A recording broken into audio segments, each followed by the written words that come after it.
إلى حضرة النبي المصطفى رسول الله صلى الله عليه وسلم آله الكرام شؤون الفاتحة. أعوذ بالله من الشيطان الرجيم. بسم الله الرحمن الرحيم. إياك نعبد صراط غير المغضوب عليهم.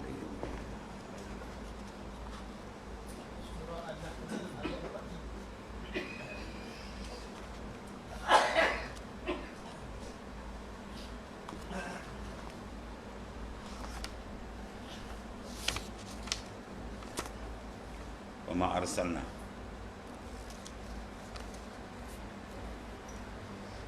أعوذ بالله من الشيطان الرجيم. وما أرسلنا من قبلك إلا رجالا نوحي إليهم فاسألوا أهل الذكر إن كنتم لا تعلمون. Dan tiada kami utus, yakni para rasul sebelum engkau, yakni wahai Muhammad sallallahu alaihi wasallam, melainkan lelaki yang kami beri wahyu kepada mereka. Maka bertanyalah kepada orang yang ahli zikir, yakni orang yang berpengetahuan, sekiranya kamu tidak mengetahui. Huraian ayat ini.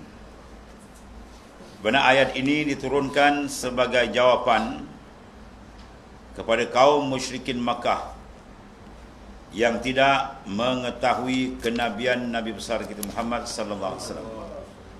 Apabila mereka mengatakan Allah Ta'ala maha besar dan maha tinggi kerana mengutus rasulnya daripada bangsa manusia, mengapa dia tidak mengutus kepada kami seorang rasul daripada malaikat? Maka Allah SWT menjawab kata-kata mereka itu dengan firman-Nya seperti yang tersebut pada ayat ini. Itulah yang maksudnya ayat yang dibaca tadi, iaitu ma arsalnaka illa rahmatan wa ma arsalna min qablika illa rijalan nuhi ilaihim.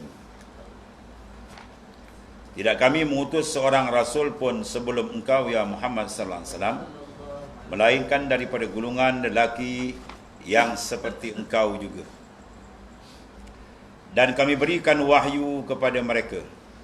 Kerana demikianlah yang telah terbiasa bagi Allah SWT dari dahulu, dan kebiasaan itulah terus menerus tidak berubah, iaitu penelantikan rasul di kalangan kaum lelaki, mempunyai hikmat-hikmat yang tertentu.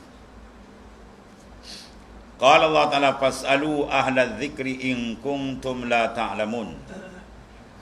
Maka bertanyalah kepada orang yang ahli zikir. Yang dimaksudkan ahli zikr ialah para ulama dan orang yang mengetahui sekiranya kamu tidak mengetahui. Yakni kata-kata ini ditujukan secara khusus kepada kaum musyrikin Makkah, kaum yang menyekutukan Allah SWT, itu mana musyrik, yang mengingkari kenabian dan kerasulan Nabi besar kita Muhammad sallallahu alaihi wasallam. Dan Allah Ta'ala menyuruh supaya mereka bertanya kepada orang-orang ahli kitab kalau mereka tidak tahu. Yang dimaksudkan ahli zikr di sini ialah orang-orang ahli kitab, mana orang-orang yang mempunyai kitab yang diturunkan sebelum penurunan Al-Quran Karim, Taurat, Injil, ya, umpama. Iaitulah di kalangan orang-orang Yahudi dan Nasrani yang berpengetahuan tentang Taurat dan Injil. Iaitulah di sana disebut dengan jelas kenabian Nabi akhir zaman, ya, serta dengan namanya sekali dan sifat-sifat yang jelas. Di mana di kalangan kaum Yahudi, mengikut apa yang dinyatakan oleh para ulama, ada yang menamakan anak-anak mereka dengan nama-nama Nabi akhir zaman, ya, hampir 10 orang yang menamakan anak mereka dengan nama Nabi akhir zaman. Tujuan apa? Mengharapkan penutup daripada Nabi dan Rasul adalah di kalangan kaum mereka Bani Israel. Tapi apabila keadaan tidak sedemikian, Allah melantik Nabi akhir zaman daripada Arab Quraisy, mereka maka buang tebiat. Mereka mula dari padam kitab, diubah kitab dan sebagainya. Lepas tu ulama menyatakan Taurat diserahkan kepada Nabi Musa menjaganya. Injil begitu juga. Maka apabila wafatnya Nabi tersebut, mereka kerjakan kitab dan macam-macam, diubah dan sebagainya. Adapun Al-Quran tidak. Ya, Allah Ta'ala turunkan Quran, nazzalna alaikal kitab, ya, Allah Ta'ala turunkan Al-Quran, wa innahu lahafizun. Sungguhnya Allah Ta'ala sendiri yang menjaga. Walaupun yang diturunkan atau yang menyambut kitab terbesar di akhir zaman ialah Nabi besar kita Muhammad SAW, namun Allah Ta'ala menyatakan dia sendiri jaga Al-Quran. Sebab itu Quran tidak dapat diubah. Walaupun satu ayat, satu huruf mereka tak boleh ubah. Sebab Allah Ta'ala sendiri jaga. Itu kelebihan Al-Quran, kitab terbesar di akhir zaman.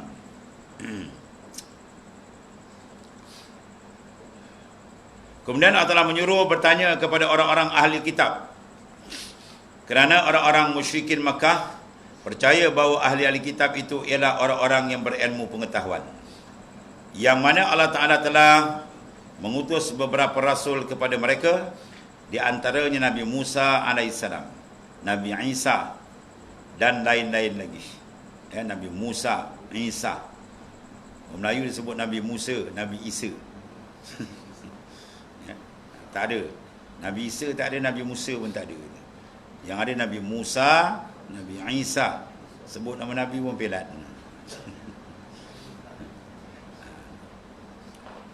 Semua daripada bangsa manusia yang seperti mereka, bukan mereka tidak tahu. Tapi dengan Rasulullah SAW dia nak main angin. Dia kata kalau malaikat jadi rasul kita nak ikutlah, dia kata.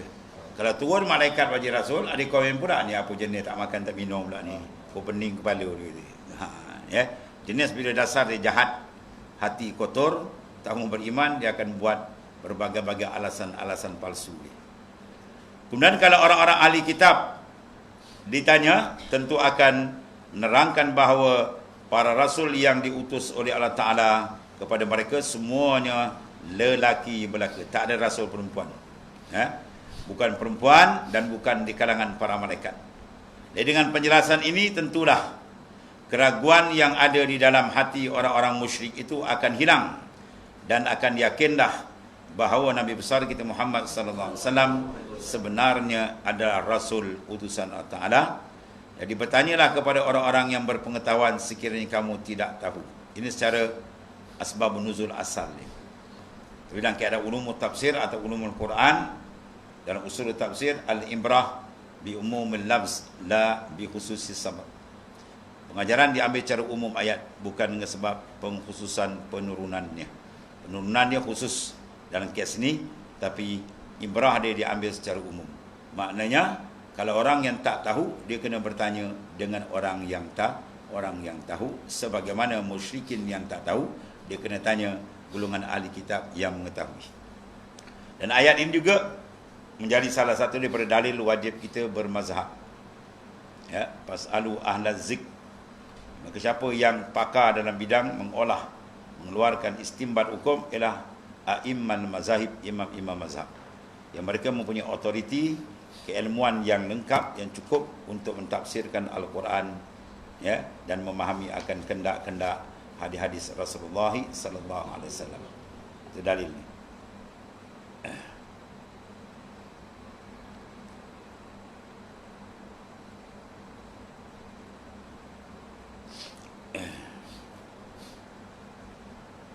Ini tak pakai imam mazhab.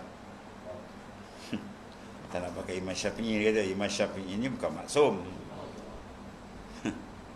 Habis kau maksum. Kita ikut Imam Syafi'i bukan ke maksum. Ya. Kita ikut al-imam, imam mazahib, imam mazhab, di antaranya al-imam Asy-Syafi'i ialah kes ijtihad. Ijtihad. Sebab Nabi meletakkan dalam hadis sahih, man ijtahada fa asaba falahu ajran wa man ijtahada fa akhta'a falahu ajrun wahid. Siapa berijtihad, kena 2 pahala diberikan. Kalau tidak, diberikan 1 pahala ijtihad. Bila benda ijtihad, bukan benda qat'i. Kalau benda nas qat'i, tidak ada boleh ijtihad. La ijtihad fil nas, tidak ada ijtihad dalam nas. Nas kata semayang 5 waktu wajib, aku tidak ijtihad. Wajib ke tidak, ada tak boleh, terang. Benda ijtihad, benda zanni. Contohnya benda ada 2 makna. Ya, aula mastumun nisa. Masu dalam bahasa Arab ada makna sentuh, ada makna jima'. Itu ada ijtihad. Oleh kerana itu kita pakai masu dengan makna sentuh. Ada mazhab pakai dengan makna sebaliknya. Itu benda-benda ijtihadi. Baca Quran, ya, dalam apa, sembahyang. Kalau Imam Hanafi, dia pakai ayat faqra'u ma tayassara minal Quran. Bacalah apa yang mudah daripada Quran. Dia sembahyang dia baca wadduha. Dia baca alam tarakai ke, alam nasrah ke, sah walaupun tak baca Fatihah. Sebab dia pakai ayat dia benda-benda ijtihadi. Jadi kita baca yang mudah ialah Fatihah lah. Lepas tu kita pakai hadis pula. Itulah hadis la salata liman lam yaqra bi Fatihatil kitab. Tidak ada sembahyang, tidak sembahyang yang sah bagi mereka yang tidak membaca Fatihatul Kitab, ialah suratul Fatihah. Ini benar-benar ijtihadi. Bila benar ijtihadi, maka dibenarkan ijtihad. Ya. Ketika betul dapat 2 pahala. Dan orang yang nak berijtihad, taraf dia taraf mujtahid. Sekurang-kurang 12 ilmu dia pakar. Ya. Ini taraf tidak mujtahid, dia mujtahid. Taraf dia mujtahid, bukan mujtahid. Tiba-tiba nak lawan mujtahid. Imam Syafi'i 7 tahun dah hafaz Quran. 15 tahun Imam Syafi'i punya umur sudah jejak darajat mujtahid mutlak. Faham mujtahid mutlak? Mujtahid mutlak ni manis tambata bi qawaidih. Mereka yang istimbat hukum dengan kawaid kaedah di sini. Ya, adapun dalam mazhab Syafi'i dia ada 3 lapis. Ada mujtahid mutlak, mujtahid tarjih, mujtahid fatwa. Ya, di mana mujtahid fatwa, mujtahid tarjih ni dia masih lagi memakai kawaid atau kaedah-kaedah imam. Ya, setara dia punya hebat tu pakai kaedah imam. Yang si bagal ni pula tak nak pakai kaedah imam. Nak pakai sendiri. Berapa adik kau hafal? 3. 3 adik kau hafal. Orang apa ribu adik tuan. Dengan sanad, dengan apa, dengan cukup ilmu nak menafsirkan Quran. Jadi bagi kita wajib bermazhab sebab kita bukan ahli. Sebab kena tanya pada orang yang pakar. Siapa yang pakar dalam mentadbir hukum ialah a'imman mazhab, orang-orang yang ada autoriti untuk mentafsir dan mengulas Al-Quranul Karim. Ya. Sebab Nabi Dawaning mampasara Quran bi ra'yi fal yatabawwa maq'adahu minan nar. Siapa tafsir Quran mengikut otak dia sendiri, maka sediakan tempat duduk dalam api neraka. Ya, Quran bukan suat khabar. Ya. Dia nak baca dia, masya-Allah, yang lengkap dengan ilmu balaghah dia, macam-macam dalam tu ada. Itu dalil. Kalau kita kata warna wajib mazhab, itu dalil ni. Kan Bapak Wahabi tanya belakang, mangkau kata mazhab wajib, mana nas? Ada lah dalam kitab. Itu tak smart lah kan. Nak jawab yang smart. Mana dalil ni dalil dia? Fas'alu ahla zikri in kuntum la ta'lamun. Itu dalil yang menunjukkan kita wajib bermazhab. Sebab dia ada 2, satu mujtahid, satu lagi muqallid. Ya, imam mazhab dia panggil mujtahid.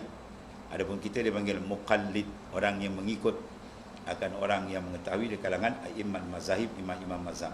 Ada keadaan ayat. Allah.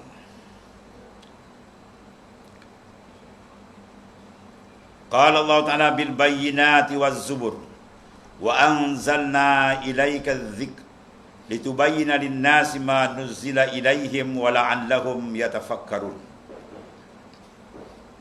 Kami utuskan mereka dengan keterangan-keterangan.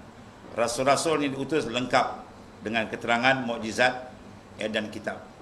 Dan kami Ta'ala turunkan kepada mereka pengajaran, ini Al-Quranul Karim, supaya engkau jelaskan kepada manusia apa yang telah diturunkan kepada mereka, dan mudah-mudahan mereka berfikir. Al-Quran adalah merupakan penyelesaian semua masalah. Wanazzalna 'alaikal kitaba tibyanan likulli syai'in wa hudan wa rahmah. Firman Allah Ta'ala yang bermaksud, wa nazzalna 'alaikal kitab, kami turunkan kepada kamu kitab wahai Muhammad sallallahu alaihi wasallam. Apa sifat kitab kita ni? Tibyanan likulli syai'in, memberikan penjelasan, pendedahan dalam semua masalah dalam Quran ada. Yang masalah individu, masalah keluarga, masyarakat, negara, dunia, akhirat, zahir, batin, semua lengkap dalam Quran. Ya. Sebab tu ulama kata kalau kita cantumkan huruf awal daripada Quran ba, bismillah, dengan akhir huruf Quran sin, minal jinnati wan nasin, Kalau kita jumpa, maka dia akan berbunyi bas. Apa makna bas? Cukup. Cukup, lengkap. Dalam Quran ni semuanya ada. Diurai dengan detail. Diterangkan satu persatu semua permasalahan. Itulah kehebatan Al-Quranul Karim yang diturunkan kepada Nabi yang hebat. Itulah penghulu segala Nabi dan Rasul alaihi wassalatu wassalam. Pada ayat yang berbunyi bil bayyinati waz zubur, dengan keterangan-keterangan dan kitab. Yani ayat ini mempunyai hubungan dengan yang sebelumnya. Yang maksudnya seperti berikut, yakni tiada kami, yakni Allah Ta'ala utuskan para rasul melainkan orang-orang lelaki, satu, dengan keterangan-keterangan yakni dalil dan hujjah yang terang. Sebab tu hujjah Quran dipanggil hujjatun damirhatun, hujjah damirah. Mana hujjah yang akan pecahlah kepala siapa yang cuba menentangnya. Daripada dulu, kini dan selama-lamanya. Tak ada siapa boleh mencabar Al-Quran. Ya. Lepas tu dalam surah Baqarah menyatakan apa? Sekiranya in kuntum fi raibim mimma nazzalna ala abdina fa'tu bi suratin mim misli wad'u syuhada'akum in kuntum shadiqin. Fa in lam taf'alu wa lan taf'alu fattaqun nar wa quduhan nas wal hijarah iddat lil kafirin. Sekiranya kamu ragu dengan apa yang kami turunkan kepada hamba kami, iaitu Rasulullah SAW, maka sila bawa datang satu surah. Tak usah banyak-banyak, satu surah aja bawa datang. Ya. Dan sekiranya kamu tidak boleh mendatangkan satu surah ini, dan sememangnya kamu takkan boleh mendatangkan selama-lama. Mana kita faham bahawa mereka tak boleh datangkan selama-lama ialah walan taf'alu. Kalau mengaji dalam ilmu Arabiah, maka taf'alu itu dipanggil fi'il mudhari', dia nafi kalimah lan. Bila fi'il mudhari' dinafi dengan lan li ifadatil istimrari wa dawam. Dia memberi faedah istimrar selama-lama wa dawam. Ya, sampai bila-bila pun mereka takkan dapat mencabar Quran, dan itulah yang berlaku. Tak ada siapa boleh cabar Quran. Pecah kepala dia. Itu kehebatan kitab suci Allah Taala. Maka fattaqun nar, takutlah kamu akan azab neraka yang maha dahsyat, wa quduhan nas wal hijarah, dan unggun api neraka itu daripada manusia dan batu-batu berhala yang dibuat sembahan oleh kafir-kafir yang menyekutukan Allah Subhanahu Wa Taala.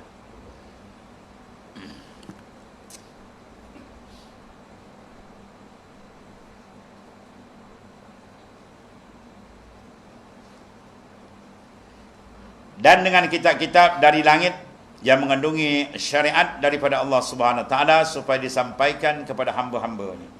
Itulah makna kasih sayang, rahmat Allah Ta'ala menurunkan bimbingan dalam bentuk maknanya insan yang menghurai, dan dalam bentuk perlembagaan kitab, ya, untuk kita menjadikan rojokan kita. Itu antara kasih sayang, rahmat Allah Subhanahu Wa Taala turunkan bagi kita panduan yang boleh membimbing ke arah jalan yang lurus. Kemudian yang dimaksudkan orang ahli zik, fasalu ahla zik. Pada asal ayat ni ahli zikir itu mengikut setengah kaul mufassirin ialah orang-orang yang berpengetahuan mengenai keterangan dan kitab-kitab Allah Ta'ala.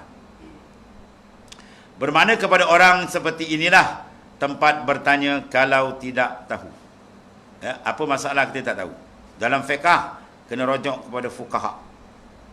Dalam masa usuluddin, akidah, kita kena rujuk kepada ulama ahli tauhid ataupun golongan mutakallimin, ya, ahli akidah. Kalau dalam tasawuf kena rujuk pada muhaqqiqin, orang yang tahqiq makrifat dia dengan Allah Subhanahu Wa Taala, dia kena arifin billah. Ya, kalau hadis kena rujuk muhaddisin, Quran mufassirin, dan begitu seterusnya. Ya, kena rujuk pada ahli dia. Ini nak tanya ilmu tasawuf, tanya ulama fiqh yang tak mengerti tasawuf. Macam lah kau nak buat baju, kau pergi bawa kedai pomen motor. Nanti tuan pomen motor tunjuk kau skrudraiver. Ni nampak air ni. Nak jahit baju ni skrudraiver nampak ni. Tak kena letak tempat, ya. Nak kena tanya pada bidang, pada ahlinya, kan? Seorang sahabat saya dulu, Ustaz Yaakob Arwah, dia meninggal. Saya mengaji kat Mu'alim Menjawahid, dia kerja kat Jabatan Agama. Ada seorang beberapa budak lah yang balik Mesir ni kepada Dogol. Jalan kopiah tak ke kepala. Nak letak kopiah atas kepala pun malu. Malu dengan makhluk, dan pun kau tak ada makhluk. Malu kat orang. Betapalah lemah ni iman, malu kat orang. Kemudian pegang kitab Ad-Durrun Nafis karangan Syekh Muhammad Nafis, seorang wali besar. Dia kata kitab ni ada masalah. Wah, kitab tu ada masalah. Kan senang kalau saya kurang faham, kan sedap sikit bunyi kan. Orang baca tu'u pondok semua baca, ulama besar baca kitab tu, sampai ke Mekah pun orang baca kitab tu.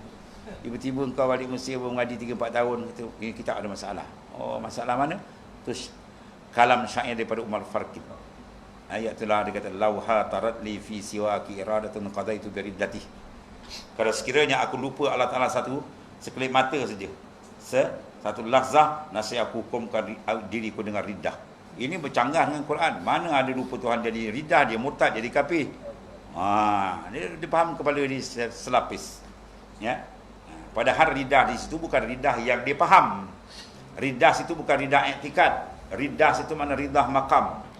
Dia naik makam farqus sani, bila lupa Tuhan pum jatuh balik makam farqul awal, jadi macam orang awam balik. Itu menandakan para awliya hati dia rapat sentiasa dengan Allah, tidak lalai. Itu maksud dia. Ustaz urai kalau dia senyap. Oh macam tu maksud, macam tu lah maksud dia, bangang gitu. Babi cermin muka engkau dulu gitu. Dia nak buat apa? Program tu dekat Pulau Upi. Kau pun kena kepaling kau dengan Upi pelapu gitu. Teruk tuan-tuan serah daripada ahli kan. Hadis begitu juga. Kalau Ustaz Samad lagi sedar gitu. Hadis memang sahih tapi pahamannya tidak sahih gitu. Masalah. Hadis betul lah sahih, tapi memaham hadis tu macam mana? Kalau kita tak faham dengan sahih, lain maksud, lain gitu. Jadi Daniel. Mana Daniel? Ada juga orang panggil Daniel. Daniel kata Nabi ni belum confirm syurga gitu. Kepala kotak dengan je. Dia baca hadis Nabi tapi tak faham. La yadkhulul jannah bi a'malikum qalu wala anta rasulullah qala wala ana illa ayataghammadani la bi rahmati. Takkan masuk syurga dengan amal kamu. Sahabat tanya wahai Rasulullah sendiri pun, Rasulullah kata ya walau aku pun. Tengok. Ini menandakan Rasulullah tak ingin syurga. Allah, cetek sangat, dangkal sangat pemikiran seorang doktor. Kau doktor injit orang tak payahlah campur bidang ni, kau nak urai, serah pada ulama. Muhaddisin adakan ulama ada. Dia banyak tikad itu boleh rosak iman tuan-tuan. Rasulullah takkan dibenarkan masuk syurga melainkan Rasulullah menapak dahulu. Ya, banyak hadis-hadis yang begitu banyak lagi menerangkan kedudukan Rasulullah SAW di dalam syurga begitu hebat tuan-tuan ya. Kalau kita berdiat kala Sayyidul Mursalin, penghulu Rasul, tak masuk syurga, dah gila orang dia. Ya. Yang cakai-cakai masuk syurga, penghulu tak masuk. Oh nak maut dia. Ya, sedangkan hadis itu maksud dianya masuk syurga tadi dengan rahmat, penarik rahmat amal. Sebab ada di sana hadis yang menyatakan bahawasanya orang yang 70 tahun beramal hebat, dia rasa amal dia nak masuk syurga. Tuhan tanya nak masuk syurga dengan amal kau ke dengan rahmatku? Dia kata dengan amalku. Bila timbang dia amal dia 70 tahun dengan nikmat mata, habis. Sebelah aja belum 12 lagi. Itu maksud dia. Bahawasanya masuk syurga dengan rahmat. Tapi penarik rahmat ialah amal. Kalau tak ada amal, tak dapat rahmat, dia dapat laknat panggil. Itu pun payah nak faham. Doktor Baral panggil. Baral campur bin Himar. Ini kalau sampai bila baca ini. Lantang bercakap tu macam orang alim. Pun macam pandai now. Allah. Sedarlah diri kita kan. Siapa kita? Ulama besar-besar tu segan nak mengaku alim. Bercakap pun tawaduk. Tuan-tuan kau pergi India kan. Muhaddisin tuan-tuan. Kau tanya soalan muhaddisin itu disuruh tanya orang lain. Antar jumpa syekh tu lagi alim gitu. Padahal dia ulama besar. Tawaduk ni orang. Ini cakap macam alim besar. Bahasa Arab pun tak kerti. Kaedah Arabiah pun tak mengajar habis. Kalau alim 12 ilmu tu boleh nak bahas kan. Ini nahu pun campukang. Alfiah pun tak hafal. So dia apa alfiah si bubit. Allah. Habis. Dia punca apa tuan? Penyakit dalaman. Apa dalaman? Ego. Rasa dia handal. Rasa dia bijak. Ya. Berhafal beberapa kerat hadis dah rasa macam orang handal. Malulah dengan Allah Subhanahu Wa Taala. Ulama-ulama besar pun jalan-jalan orang tuan. Lepas tu bunyi pula, saya nak tahu sebab apa saya keluar tarekat. Saya masuk tarekat lepas keluar. Keluar tu sebab kau dah dibalakkan oleh Ta'ala. Kau keluar tarekat tu bala pada kau panggil. Orang cari jalan sufi, kau pergi lari. Punya bodoh. Ya, itu masalah ni. Allah. Sebab akhir zaman ni apa? Kathirul khutaba wa qalilul ulama. Sedikit orang, banyak orang bercakap agama, banyak popak-popak. Tapi yang betul-betul alim sikit sangat. Kata Rasulullah SAW, akhir zaman nanti. Macam-macam hari ni.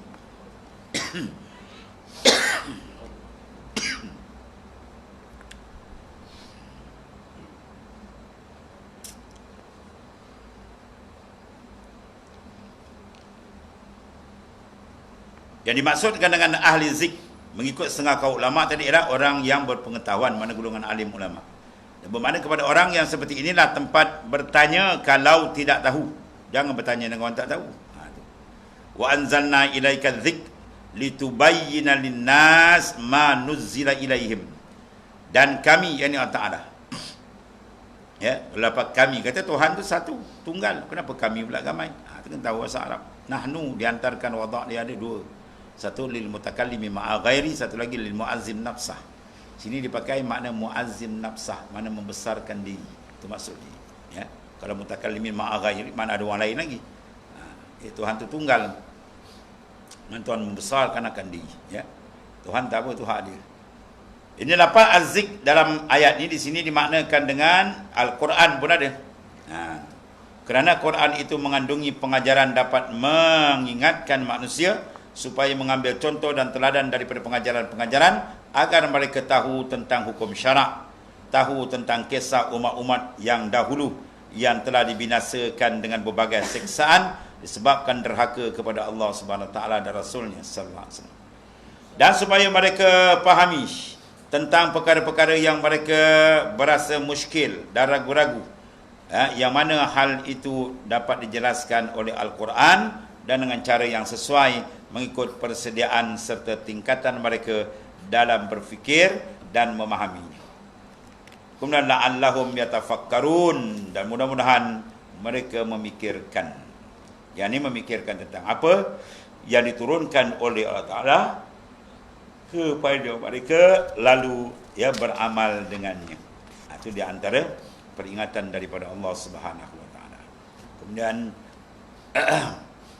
apa aminal ladzina maka sayiat an yakhsifallahu bihumul ard aw ya'tiyahumul azab min haitsu la yash'urun. Sadaqallahu azim.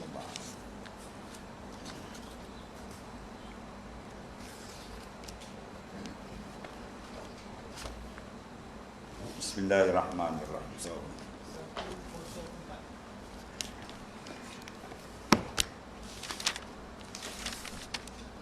Ayo.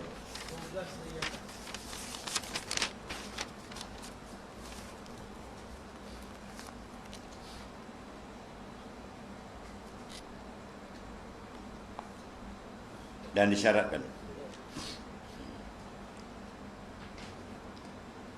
disyaratkan pula jangan menginjak jejak akan najis yang basah dan yang kering dalam demikian itu. Dia berarti memelihara kakinya. Ini masalah umul balwa. Ya. Masalah bila dibalikan najis banyak. Contohnya orang pergi Mekah dulu kan. Dia tawaf tu penuh dengan banyak bau tu tai merpati. Ya. Jadi pijak sana terpijak, pijak sana terpijak. Jadi kita kawal. Kawal mana-mana elak. Yang terpijak tu dimaafkan. Jangan nampak terpijak ujung. Itu jangan. Itu makna jangan menjijak dengan sengaja. Kalau terpijak tu sebab tak dapat dikawal sebab bala dah umum. Di bala dia panggil umul balwa, maka dimaafkan dari segi fiqh kita.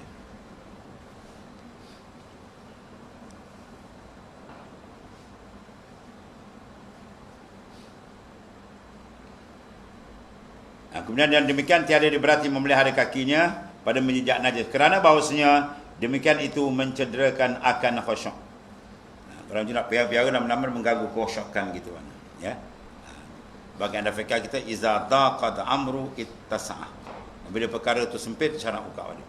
Ya. Babi tak boleh makan tapi terdesak darurah atau ad-darurah tubihul mahzurat. Bila sampai peringkat darurah maka tubihul mahzurat diharuskan al-mahzurat ay muharramat. Benda diharamkan diharuskan sebab darurah. Tak makan 3 hari dah. Bangun betul boleh. Dah tinggal-tinggal macam nyawa ikan macam. Tak ada makanan, melainkan ada makanan yang haram tu. maka dibolehkan kita makan. Makan pun kena tengok, ada satu kaedah lagi, ad-darurat tuqaddaru bi qadariha. Darurat tu dikadarkan dengan kadar dia. Kalau makan setakat tu nampak pada adat, alhamdulillah segar, boleh dah. Yang dibedal satu peha sekali. Yang masak asam pula.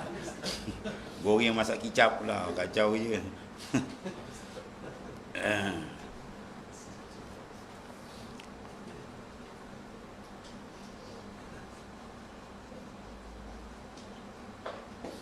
Dan jika ada najis pada mulut binatang yang dikenderainya, ya, dia naik kuda misalnya, di mulut kuda tu ada najis, padahal ia sembahyang di atasnya, maka hendaklah meninggalkan memegang akan tali kekang.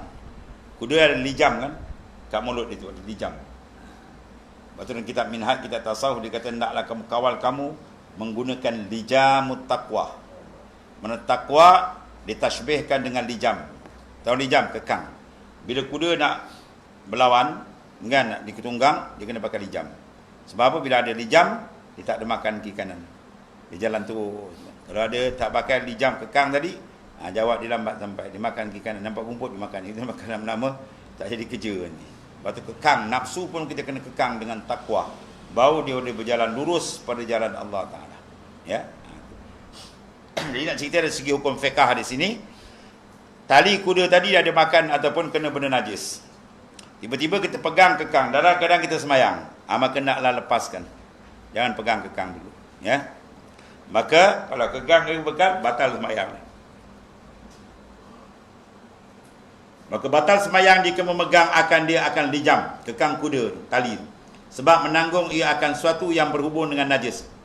Kita tidak boleh menanggung najis dan tidak boleh menanggung benda yang berhubung dengan najis. Dua benda. Kita semayang jadi imam, kan? Tarik pula suara macam semua imam Madinah, Mekah. Wah, tiba-tiba tengok kat tali kabel tercecak. Jawab semayang dia tak sah. Kena ulang balik semayang. Ya? Atau kena pastikan kabel tu jangan dia tercecak. Kalau ada kena basuh dulu. Ataupun amplifier kita jaga tu. Di amplifier yang kita pakai tu ada dua tu. Satu kecil, satu besar. Jadi kalau atas amplifier tu ada titik cecak, bila kita tarik kabel kita punya mic ni dia bergerak, maka hukum dia ittisal, berhubung. Mana batal semayang kalau titik cecak itu. Kalau amplifier besar kita tarik-tarik dia tak bergerak, itu mana hukum dia impisal, bercerai.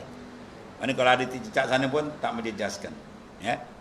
Kalau amplifier kecil tarik-tarik dia bergerak, jawab hukum dia bersambung. Mana kena pastikan situ jangan ada najis. Kalau ada batal semayang. Jaga tu ya. Menanggung tak boleh. Membetuli tak apa. Kita semayang, atau kepala kita dekat dengan zinc, ataupun kita punya siling. Dalam atas tu banyak najis, tapi tak kena tak apa. Atau kita semayang, tengah-tengah sejadah kita ada titik cecak. Bila kita sujud, kan, tak kena, dia membetuli je. Tak apa. Tapi jangan ketika tu kita masuk kaki kita bawah sejadah, batal semayang. Pula dah. Sebab bila kita masuk kaki bawah sejadah, kita menanggung sejadah yang ada najis di atasnya, maka batal semayang. Ya, semua kena jaga. Kesalahan jika ditaruh di bawahnya. Kalau taruh tali kekang di bawah, itu tak apa. Atau ditindihkan dia dengan tangannya, maka tidak batal semayang. Maknanya jangan ada makna alhamlu, menanggung.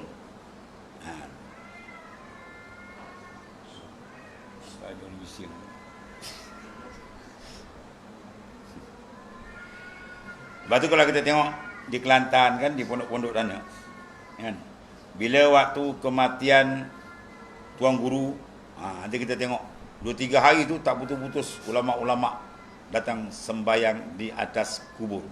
Ya, kawan-kawan di mengaji Mekah dulu kan, turun daripada Patani kadang, daripada Kedah. Bila sembayang atas kubur, kita perhatikan, dia akan buka selipal. Dia buka selipal, dia pijak atas selipal. Bermakna kalau sarung selipal batal semayang. Sebab apa? Kita menanggung selipal yang bawah dia ada najis. Bermakna batal semayang. Kalau kita buka selipal, kita pijak atas selipal, sah semayang. Sebab apa? Sebab kita tak menanggung. Kita pijak benda najis duduk bawah, tak apa. Samalah kita semayang dekat kandang lembu. Tek lembu penuh tau. Kita bentangkan tikau semayang tadi. Hukum dia apa? Sah semayang. Sebab apa? Sebab kita semayang di atas tempat suci, najis duduk bawah, tak apa. Jangan najis kita tanggung atau kena bersentuh dengan kita, itu tak boleh. Sebab najasa pun kena faham betul-betul. Lagi satu, dia pergi surah masjid, dia pakai mazhab tenjit. Tahu tenjit? Dia pergi masjid, kau pakai selipar Jepun dah lah. Dia pakai selipar, dia pakai kasut, harga 500. Lepas tu semayang takut orang curi, tak jauh-jauh. Lepas tu dia buka selipar, dia tenjit. Tempat orang lacak selipar banyak kan, dia pergi kaki dia basah. Dia najis bila basah, sama basah, dia mujawazah. Dia akan karen kan. Atau satu basah, satu kering. Kalau kering sama kering boleh ihtimal. Dia tak berjangkit. Ya. Jadi kaki dia basah, dia pergi tapak dekat orang pijak. Kadang nampak berdaki-daki tempat tu. Dia pijak. Lepas tu pergi semayang. Ya, begitu saya nak semayang lama tapi tak ada berubah. Nak berubah apa fiqah kau sangkut dah. Terus kata tasawuf nak main dalam lagi, luar kau sangkut fiqah dah. Syarat bab najasah, bab najis pun kau tak belajar lagi. Masalah kan jaga tu ya. Tu hukum fiqah pun dia mengaji. Kadang kita tengok basuh kaki tak reti kan. Kita basuh kaki. Kalau kaki kita ada najis hukmi, kita basuh tu dengan kaki-kaki dengan selipar kita basuh. Ini tidak, dia buka selipar letak, selipar dah kena najis. Dia basuh kaki, lepas tu sarung balik kat selipar. Dah macam kartun ni. Jadi kaki tetap ada najis hukmi. Pergi semayang, tak sah semayang. Ya, jaga tu. Bahkan basuh kaki kita sekali, abang betul. Nak basuh kaki selipar pun tak pandai. Nah, janggut 5 kali salin. Berapa tak ngaji fiqah? Habis. Kalau perempuan pula jaga, kan? Bila dekat singki, kan? Dia siang ikan. Bila siang ikan, darah-darah ikan tu bercampur dengan dalam besin, pada tangan kita hukum mutanah. Sebab darah ada kan. Darah dalam besin air bukan sampai 2 kolah. Bila darah ikan masuk situ, tangan kita pun sudah ada mutan najis. Kita pergi pegang kepada paip. Pada paip tadi kering, tangan kita basah. Mujawazah dah, jangkit tak? Jangkit. Najis hukmi ada situ. Kan kita basuh-basuh bukan, ambil semayang, lepas tu pegang balik. Lepas tu pergi semayang. Jaga tu kena cucuk atau kepada paip. Dia kena ngaji fiqah betul-betul tengok. Bab suci kadang banyak tak lepas ni. Kita tak kenal mana najis hukmi, mana najis aini. Ya? Tahu. Kadang-kadang dia semayang tak nampak perubahan pada diri kita. Sebab apa? Di sini sangkut dah ni. Bau tahara zahirah. Suci yang zahir banyak tak lepas. Apatah lagi kalau suci dalam lagi kan. Ya, masuk rohani lagi dalam ni kan. Tu. Batu semayang kalau betul jadi, dia akan pergi pada makna hakikat dia. Yang Quran sebut, inna salata tanha anil fahsya'i wal munkar. Semayang akan jadi benteng dari fahsyak munkar. Semayang jadi kemas betul. Cantik, Tuhan terima. Tengok, insan yang kamil akan cantik diri dia tadi. Ya, dia tak minat benda-benda elok dan hati dia suci, sentiasa menghadap ke hadirat Allah Ta'ala. Dan manakala berhenti ia sebab sampai kepada perhentiannya. Ni kes naik kuda dah, atau naik unta, atau naik kenderaan. Sama ada tempat yang dikasat yang dituju atau tiada. Kalau tiada, tempat persinggahan lah yang belum sampai di highway tu kan. Maka wajib ia turun daripada kenderaannya dan disempurnakan semayangnya serta menghadap kiblat, menyempurnakan segala syarat di atas kenderaan tadi.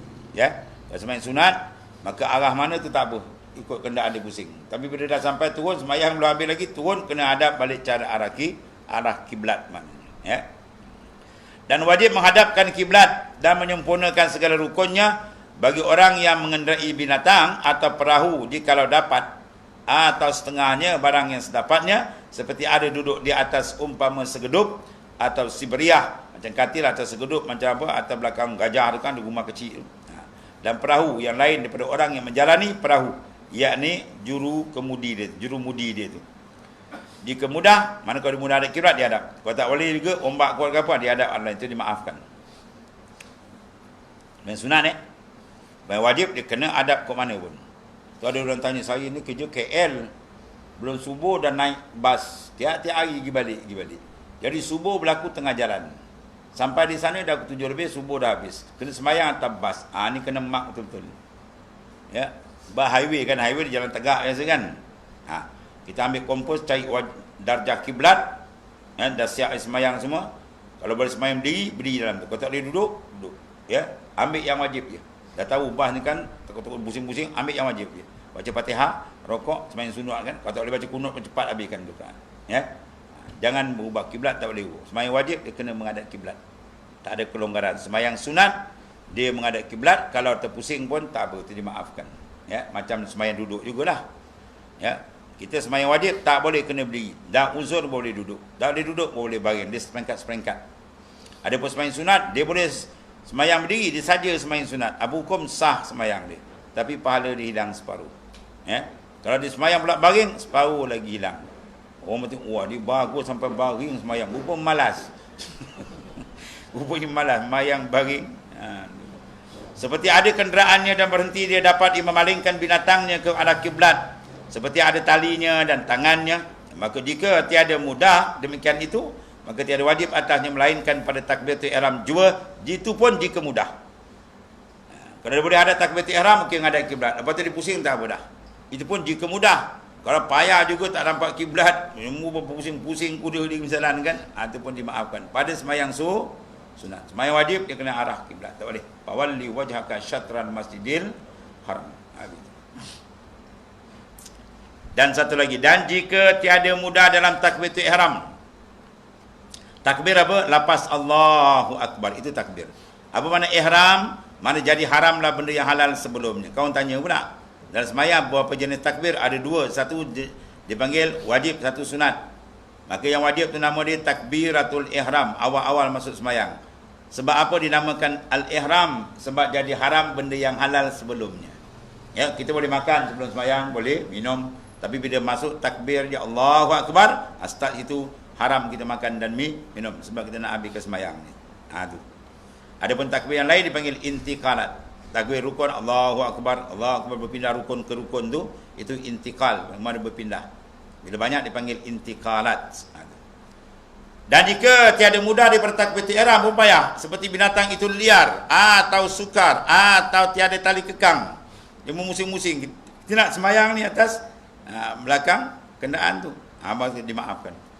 Atau lain, maka tiadalah wajib menghadap kiblat dalam takbiratul ihram kerana masyakkah, kerana kepayahan. Itu pada sembahyang sunat. Ada pun orang yang menjalani perahu tidak wajib atasnya menyempurnakan segala rukunnya, dan jika mudah atasnya sekalipun melainkan takbiratul ihram juga. Itu kena jaga betul menghadap kiblat. Jika mudah, kerana jika dia berarti akan dia demikian memutuskan pekerjaan daripada mengerjakan yang sunat tadi. Kena adab juga, takut dia cedera yang lain, ya. Atau beza di antara sembahyang sunat dengan sembahyang wajib. Kemudian ada pun orang yang menjalani perahu, mana mengendarai perahu, wallahu a'lam.